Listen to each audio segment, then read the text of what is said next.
আজকের প্রথম খবরটা হলো তারাপুরে রেলে কাটা পড়ে মৃত্যু অপরিচিত যুবকের। শিলচর তারাপুর রেলগেটে কাটা পড়ল এক যুবক। দুর্ঘটনাটি সংঘটিত হয় বৃহস্পতিবার। তারাপুর রেলগেট এলাকায় কাটা পড়ে আনুমানিক বছর 30-এর যুবকের মৃত্যু হয়। সূত্রে জানা যায়, দুলভসরা থেকে শিলচর আসছিল যে ট্রেনটি, সেই ট্রেনের নিচে পড়ে গেলে যুবকের দেহ টুকরো টুকরো হয়ে যায়। খবর পেয়ে আরপিএফ ঘটনাস্থলে পৌঁছে মৃতদেহ উদ্ধার করে। ধারণা করা হচ্ছে পুরো ঘটনাটি আত্মহত্যার ঘটনা, তবে এ পর্যন্ত যুবকের পরিচয় পাওয়া যায়নি। আজকের পরবর্তী খবরটি হলো জিরিবামে গোষ্ঠী সংঘর্ষ, উপজাতি যুবককে পাকড়াও এনআইএর। গত বছর জিরিবামে গোষ্ঠী সংঘর্ষে জড়িত এক উপজাতি যুবককে পাকড়াও করেছে ন্যাশনাল ইনভেস্টিগেশন এজেন্সি অর্থাৎ এনআইএ। এনআইএর কাছে নথিভুক্ত মামলা নম্বর 15/2024। ধৃত যুবকের নাম তাংলিন লাল মার, বয়স 40 বছর, বাড়ি লক্ষ্মীপুরের দিলখুশ জিপির ময়নাতল পুঞ্জিতে। পেশায় সে ইঞ্জিন চালিত নৌকার মাঝি। এনআইএ দলের নির্দেশ অনুযায়ী বৃহস্পতিবার ফুলেরতল ফেরিঘাট থেকে তাকে গ্রেফতার করা হয়েছে। মণিপুর রাজ্যের জিরিবাম জেলার জাতিদাঙ্গা অপহরণ খুনের ঘটনায় জড়িত সন্দেহে তাকে গ্রেফতার করা হয়েছে। এনআইএ দলের কাছে তার বিরুদ্ধে বহু অভিযোগ রয়েছে। এনআইএর তরফ থেকে নির্দিষ্ট খবর পেয়ে বৃহস্পতিবার দুপুর 12টা নাগাদ Lakshmipur core district additional SP Prithviraj রাজকুয়া ফুলেরতল ফেরিঘাটে হানা দিয়ে গ্রেফতার করেন মাঝি তাংলিন লাল মারকে। তাংলিন লাল এর মোটর লঞ্চ ফেরিঘাটে বীরতে তাকে পাকড়াও করে লক্ষ্মীপুর থানায় নিয়ে যাওয়া হয়। তখন এনআইএর তদন্তকারী দলও লক্ষ্মীপুর থানায় অবস্থান করছিল। প্রায় 2 ঘন্টা জিজ্ঞাসাবাদের পর এনআইএ তদন্তকারী দল তাকে জিরিবামে নিয়ে তার বিরুদ্ধে অপহরণ ও খুনের অভিযোগ রয়েছে এনআইএ দলের কাছে।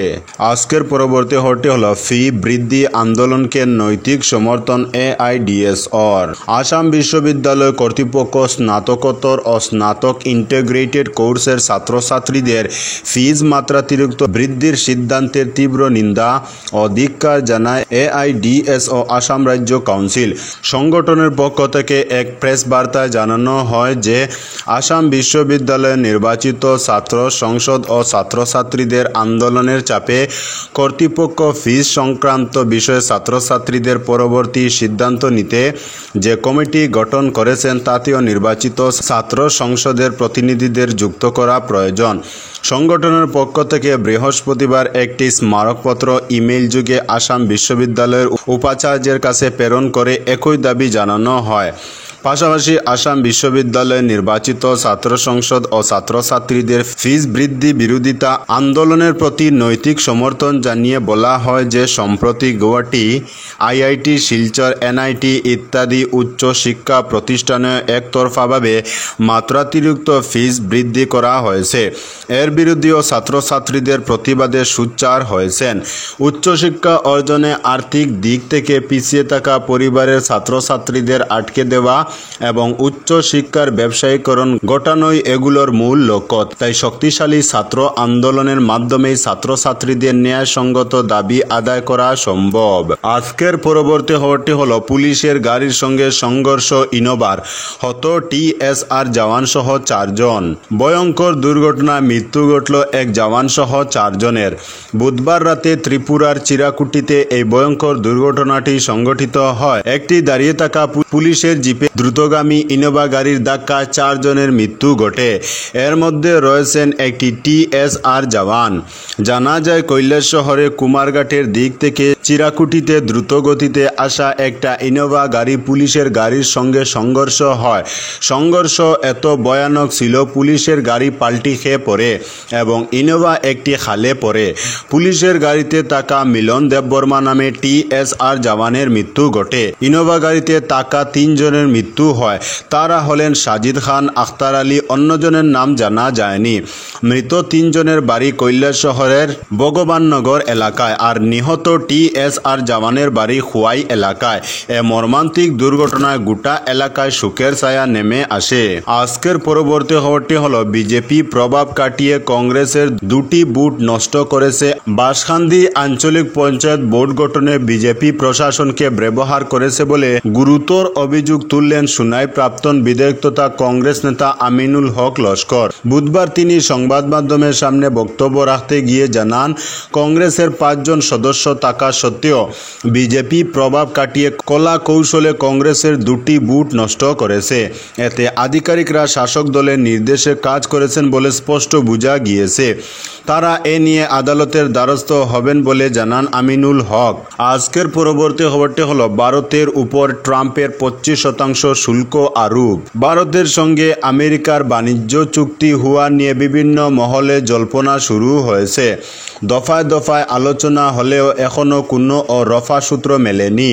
এর মধ্যেই 25 আগস্ট বাণিজ্য চুক্তি সম্পন্ন করে ভারতে আসার কথা মার্কিন প্রতিনিধিদের। এই পরিস্থিতিতে মঙ্গলবার মার্কিন প্রেসিডেন্ট ডোনাল্ড ট্রাম্প কার্যত হুঁশিয়ারির সুরে জানালেন, যদি দুই দেশ অর্থাৎ ভারত আমেরিকা শীঘ্রই বাণিজ্য চুক্তি চূড়ান্ত করতে না পারে তাহলে ভারতীয় আমদানি পণ্যের উপর 20 থেকে 25% পর্যন্ত শুল্ক আরোপ করা হতে পারে। 1 আগস্ট থেকে বিভিন্ন দেশের উপর পারস্পরিক বা পাল্টা শুল্ক কার্যকর করেছে ট্রাম্প প্রশাসন। বহু দেশ ইতিমধ্যে আমেরিকার চাপিয়ে দেওয়া চড়া শুল্ক এড়াতে ওয়াশিংটনের সঙ্গে বাণিজ্য চুক্তি সেরে ফেলেছে। তবে এখনও পর্যন্ত ভারত আমেরিকা বাণিজ্য চুক্তি হয়নি।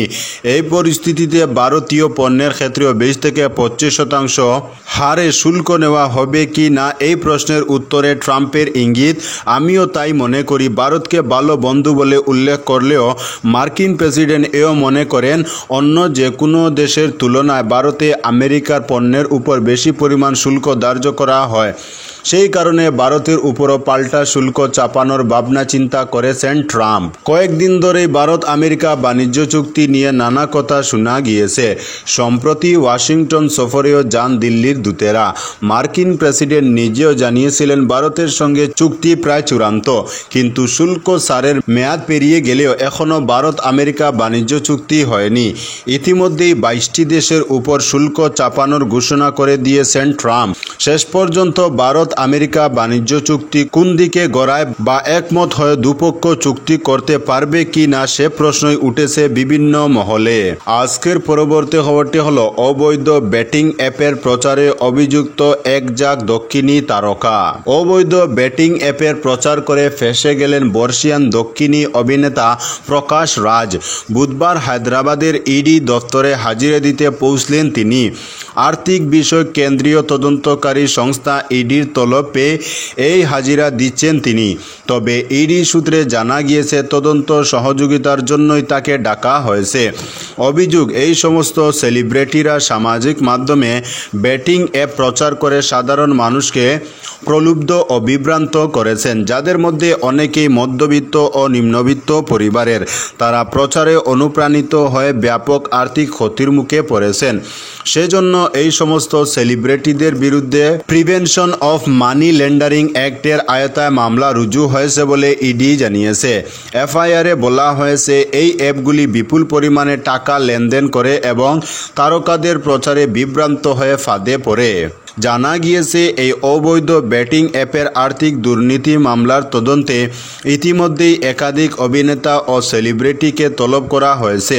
তো বন্ধুরা, আজকের জন্য এতটুকু। পরবর্তী কোনো নতুন ভিডিওতে দেখা হবে, তখন অবধি ধন্যবাদ।